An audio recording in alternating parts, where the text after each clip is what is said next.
Hey, Anthony. Were you planning on retiring had you won the belt as well? Yep. Could you elaborate at all on what this lucrative other opportunity is? It's just business, you know. I want to do something besides, going to the gym every day, punching and kicking and rolling around with another dude. Shit get old. You know what I mean? I've been doing this for so long. I've been in sports since I was 8. It's just time to move on to something, different. I won't say better, but just different. And no, I am not about to play football for the Rams because everybody's hitting me up and saying some crazy stuff about I'm about to play for the Rams. Why would I go into another sport that is the same thing as this and you take all this impact and stuff? That's absolutely insane. Before the fight, I had heard that you were considering an offer joining their management/front office, the LA Rams. You knew someone, you knew the ownership group. Is there any truth to that? No. You were wearing the Rams shorts on Embedded and you changed. I like the Rams. You're just a fan. What's wrong with liking the Rams? Okay, dude? so this opportunity has nothing to do with the LA Rams. Nope. Does it have to do with your love of dogs? No, kennel business? No. Okay. And in hindsight, Can't get rich off dogs, bro. I ain't Caesar Milan. Shit. in hindsight, knowing that this was the end of the road, sometimes when fighters start thinking of retiring, it's a bit of a different mental approach in the fight. Did you not feel like you said win or lose, you were walking away? Did you not have that hunger? Did you feel in hindsight I felt great. I trained my butt off to fight Daniel. I mean, you still saw Rommel out there trying to knock heads off and go out there and give it his all. So I went out there and did my thing, and whatever happened was going to happen. So I wasn't really worried about anything. I just went out there and did my best. And can you say with certainty this is the last fight? Yeah, for me, yeah. Thank you. So thank you all for putting up with my craziness throughout the years. You all have seen my ups and downs, and it's been fun. Anthony, right over here. What was the game plan going into the fight, and do you feel like you executed that in this matchup? The game plan was to win. Keep my composure, control my, the pace and things like that. And just in the middle of the fight, I just kind of fell off track and started playing his game, which was wrestling and things like that. And I felt fine. I felt great. It wasn't like I was tired. He beat me. I don't take anything away from him. And I know I probably don't have any regrets in your career, but are you a little bit disappointed you never got to fight John Jones? Yeah. I'm an alpha male. He's an alpha male. I wanted to see what I can do against him. I'm pretty sure he wanted to see what he can do against me because you guys hyped it up so much that I was supposed to be the guy to beat him and all this and that. You guys do your job very well of hyping things up, so props to you. But I feel I'm more, I don't know if I want to say sad, disappointed for the fans because I know they really wanted to see it. So day in and day out, people are always talking about John Jones and myself fighting each other, and it just never happened. Maybe if I decide to come back one day, we can fight at heavyweight or something like that.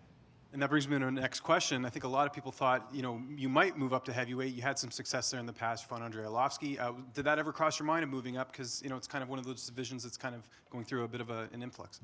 Well, whenever I had that break, whenever DC pulled out in December, I was like, let me fight at heavyweight. Let me just stay active. And it just didn't happen. So, it is what it is. It gave me plenty of time to train for DC.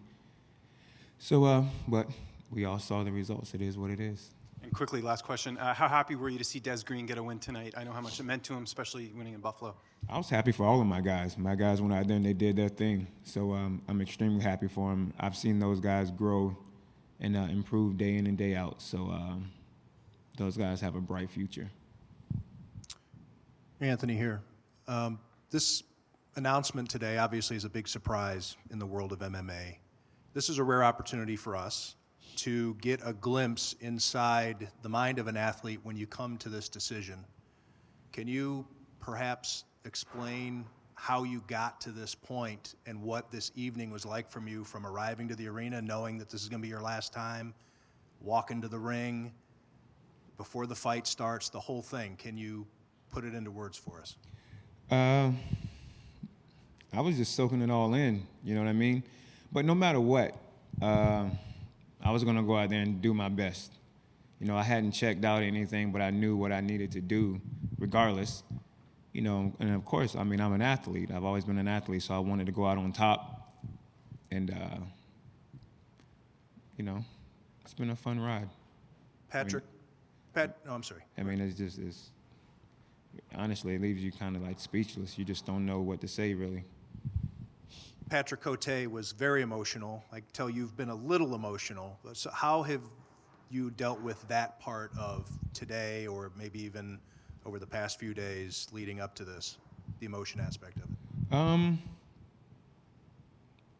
Like I knew what I was gonna do. I knew what I needed to do, but I did my best just to focus on the fight and not worry about what was gonna happen after. You know, like I said, I hadn't checked out anything like that, you know, but it's like a fight. When it's over, it's over. You know what you need to do. You know the next step, you know, so my emotions weren't too dramatic, you know what I mean? Like I said, I've had a fun ride. I've been through a lot. The fans were great. You guys have been awesome to me. Some of you guys have been dickheads. And that's what it is. I'm just being honest. You've been, well, you're being specific there, but you're being cryptic when it comes to letting people know what it is you're about to do. Why don't you want to say? Because I don't want to. I'm not ready. That's just what it is. You know what I mean? So when the time is right, everything happens when it's supposed to. Everything happens for a reason. So once again, when the time is right, you guys are knowing, please stop saying I'm signing with the Rams. Dude, because that shit is retarded. Thank you. I'm sorry, bro. I'm just saying. Oh, I didn't say it. I know, But I'm deserving of being called that sometimes. That's all right. Anthony, right here in front of you. How long has this been in your plan? So, like, if the fight had happened in December, like it was originally supposed to, would this be the same situation, or is this something that came together in the past few months? No, it would have been the same results. You know, yeah, that's just what it is. Can you say maybe when you'll be able to shed more light on what's happening? Is it going to be weeks, months? We'll see. We'll see. I can't give you a specific time, date, or anything like that. And if this is the end, I know it's still fresh, the fight. Can you point out, maybe your favorite moment, a career highlight, any of those things? Every fight to me was a career highlight. I've just had so much fun from my very first fight in UFC till now, you know. Let me see. Had a 13-second knockout, my UFC debut.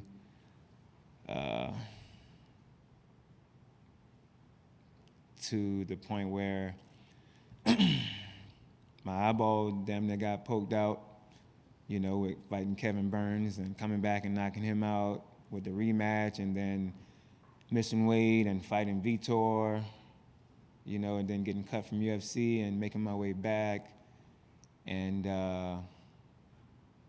unranked and fighting Phil Davis and whooping up on him a little bit, and then Nogueira, and then I shut down Sweden. You know, it was me against Sweden, basically. And they were absolutely amazing over there, you know, after.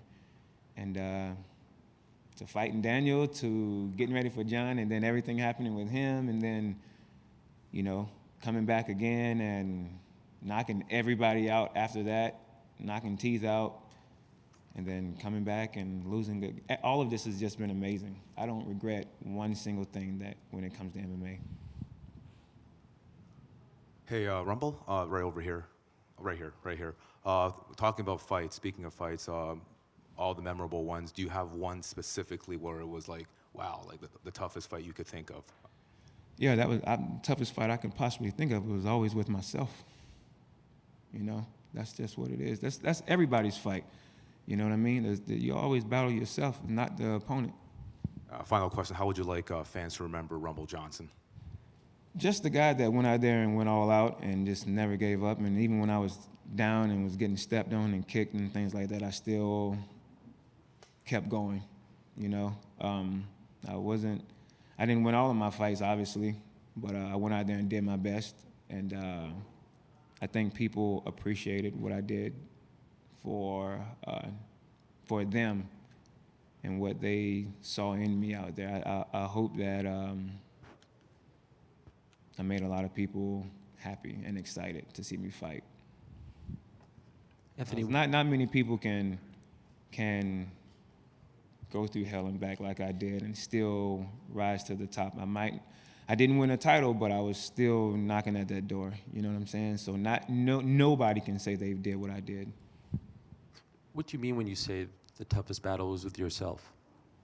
Well, getting up every day and going to the gym and cutting weight, and once again, so much training and dealing with you guys, and you know, it's tougher than what people think. They think we just go train and it's so easy and come in there and fight, and you know, they think our life is a lot easier than what it is, but it's not. You guys know that.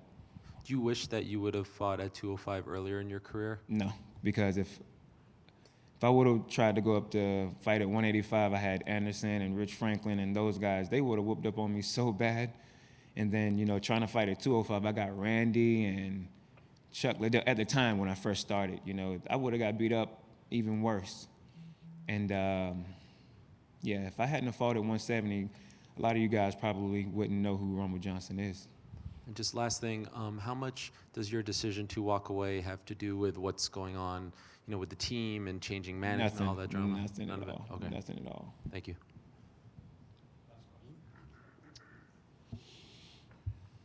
Do you remember when you're across the street from the Buffalo airport talking with Daniel?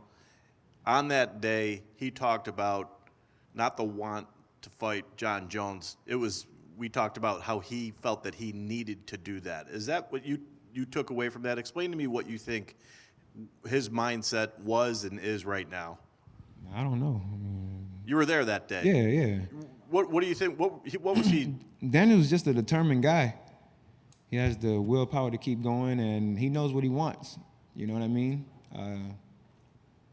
Yeah, he wanted to fight me, beat me, and then get to John. So and that's what he's doing. So far, he's completed his mission. So far, he wanted to be champion, and look what happened.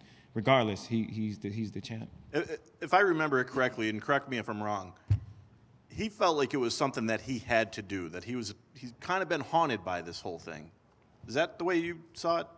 Yeah, Heard it? yeah. I think he's been haunted by it, and I mean, he came in, smashed everybody, came down to 205, and then fought the pound for pound best fighter in the world, and John Jones, and got beat. Daniel has always been a competitor. I remember watching him in college wrestling. He fought, Kel Sanderson or whatever his name is, and lost. But you can still see the fire in his eyes that he did not like losing, and he wanted to get that W. You know, he wanted to get that loss back. Thank you. Thank you, guys.